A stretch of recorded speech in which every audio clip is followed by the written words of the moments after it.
एका गावात एक मूर्तिकार राहत होता. त्याचं नाव होतं रतन. तो एक उत्तम कलाकार होता. तो छान छान आणि सुंदर मूर्ती बनवायचा. पण त्याच्या मूर्तींना चांगला ग्राहक काही मिळत नव्हता. तो रोज सकाळी जंगलात जायचा आणि मूर्ती करण्यासाठी चांगले चांगले दगड शोधून आणायचा. मग दुपारपासून रात्रीपर्यंत तो मूर्ती बनवायचं काम करायचा. असाच एक दिवस तो काम करत असताना गावातली काही माणसं त्याच्याकडे आली. काय मग रतन, कसं चाललंय बाबा काम तुझं? ठीक आहे म्या सरपंच साहेब, काम बी ठीक चाललंय. आज इकडे कसं येणं केलं? अरे बाबा, तुला तर माहित आहे ना, आपण गावामध्ये एक मंदिर बांधलंय. पर त्या मंदिरासाठी गणपतीची चांगली मूर्ती मिळत नाही. तर रतन, मी काय म्हणतो, तूच का नाही बनवत एक चांगली मूर्ती मंदिरासाठी? वय वय वय चालेल सरपंच साहेब. अहो, माझ्यासाठी तर हे लई मोठं काम आहे. मी लगेचच एक सुंदर गणपतीची मूर्ती तयार करतो आपल्या गावाच्या मंदिरासाठी. आता रतन अगदी आनंदित होता, कारण त्याला काम पण मिळालं होतं आणि त्याला गिऱ्हाईक पण मिळालं होतं. आता गणपतीची मूर्ती करण्यासाठी त्याला एका चांगल्या दगडाची गरज होती.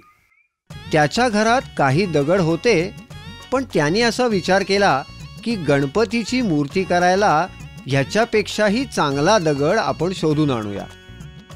दुसऱ्या दिवशी सकाळी लवकर उठून तो जंगलात गेला. खूप शोधाशोध केल्यावर त्याला एक चांगला दगड दिसला. त्याने तो दगड नीट बघितला आणि उचलून आपल्या घरी घेऊन आला.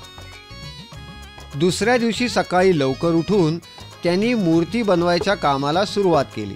त्यांनी आपली सगळी हत्यारं काढली आणि त्यातला हातोडा घेऊन तो दगड फोडणार तेवढ्यात दगडाच्या आतून आवाज आला. अरे अरे थांब, मला हातोडा नको मारू.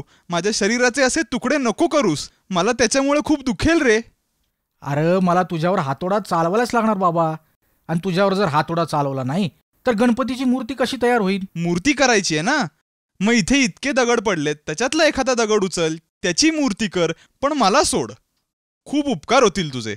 दगडाचं हे बोलणं ऐकून रतनला त्याची दया आली आणि म्हणून त्यांनी तो दगड उचलला आणि एका कोपऱ्यात नेऊन ठेवला.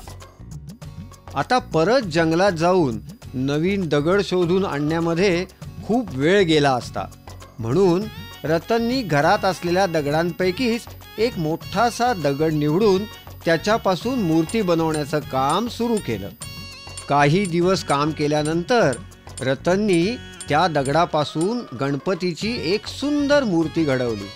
ती मूर्ती पाहून रतन खुश झाला. काही दिवसांनी ती मूर्ती मंदिरात नेण्यासाठी गावातली लोक रतनच्या घरी आली. त्यातले जे सरपंच होते ते रतनला म्हणाले, काय रे बाबा रतन, झाली का मूर्ती तयार मंदिरासाठी?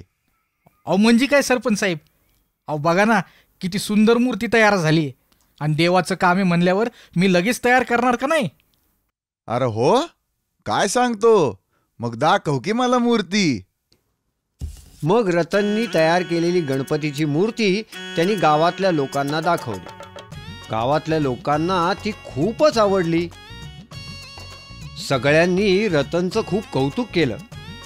तेवढ्यात एका गावकऱ्याची नजर त्या कोपऱ्यात ठेवलेल्या दगडाकडे गेली आणि तो सरपंचांना म्हणाला, सरपंच साहेब, तुम्हाला तर आठवत असेल ना, आपल्याला मंदिराच्या उंबऱ्यासाठी एक दगड हवाय. तो दगड मला चांगला वाटतोय.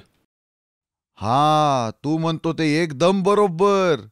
मूर्ती बरोबर हा दगड पण घेऊन जाऊ. उंबऱ्यासाठी एकदम बरोबर आहे. मग ती गणपतीची सुंदर मूर्ती आणि तो दगड हे घेऊन वाजत गाजत सर्व गावकरी मंदिरात आले.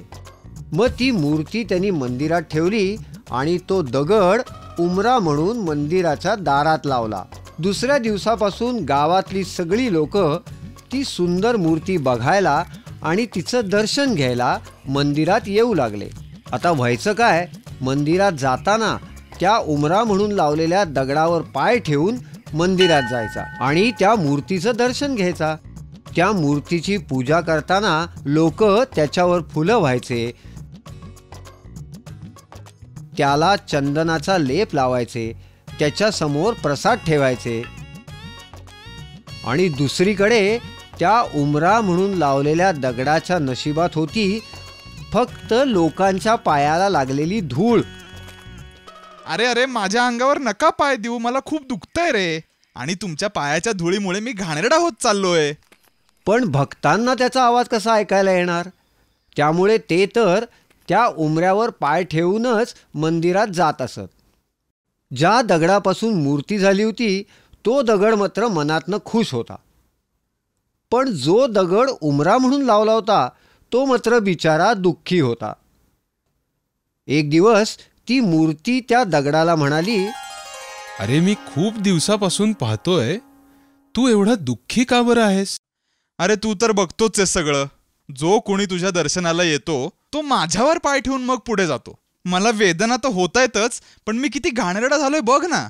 तुझं बरं आहे रे, तुला लोक फुलं वाहतात, प्रसाद देतात, चंदनाचा लेप लावतात. थोडक्यात काय, तू खातोयस प्रसाद आणि मी खातोय धूळ. पण या सगळ्याला तूच जबाबदार आहेस. कारण जेव्हा त्या मूर्तिकारांनी तुझ्यापासून मूर्ती बनवायचं ठरवलं तेव्हा हातोड्यांच्या घावांपासून वाचण्यासाठी तूच त्याला थांबवलंस. म्हणून त्यांनी मूर्ती माझ्यापासून बनवली आणि म्हणून मी झालो देव आणि तू राहिलास दगडासारखा दगडच. त्या उमरा म्हणून लावलेल्या दगडाला आपली चूक कळली आणि त्यांनी मनापासून देवाकडे क्षमा मागितली. आता जेव्हा एखादा भक्त त्या उमऱ्यावर पाय ठेवून देवळात जायचा तेव्हा दगड म्हणायचा, जय श्रीराम, जय श्रीराम. असं करता करता त्या दगडाच्या तोंडातून कित्येक हजार वेळा देवाचं नाव घेतलं गेलं.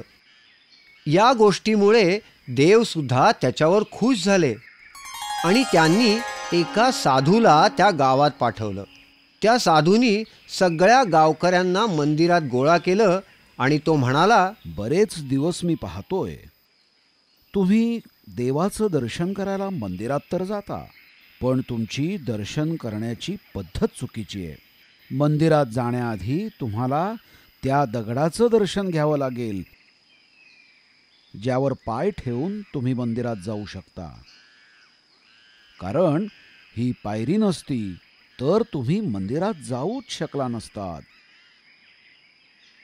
आणि तेव्हापासून गावातले सगळे लोक मंदिरात जायच्या आधी उमऱ्याला वाकून नमस्कार करू लागले. आता त्या दगडाचं नशीबच उघडलं. उमऱ्याला वाकून नमस्कार करू लागले. आता कळलं का तुला? तू सगळं दुःख हसत हसत झेलून देवाचं नाव घेत राहिलास, त्याचं चांगलं फळ तुला आता मिळालं. हो ना रे, मला माझी चूक कळली. आता मी ह्याच्या पुढे आयुष्यात कष्टांपासून कधीही लांब पळणार नाही. या गोष्टीतून आपल्याला असं शिकायला मिळतं की परिस्थितीचे घाव झेलल्याशिवाय आपल्याला आयुष्यात चांगलं फळ मिळत नाही. म्हणूनच आपण आयुष्यात कष्ट करणं टाळता कामा नये. अशीच आणखी गाणी आणि गोष्टी ऐकायची असतील तर लक्षात ठेवा जिंगल टून्स.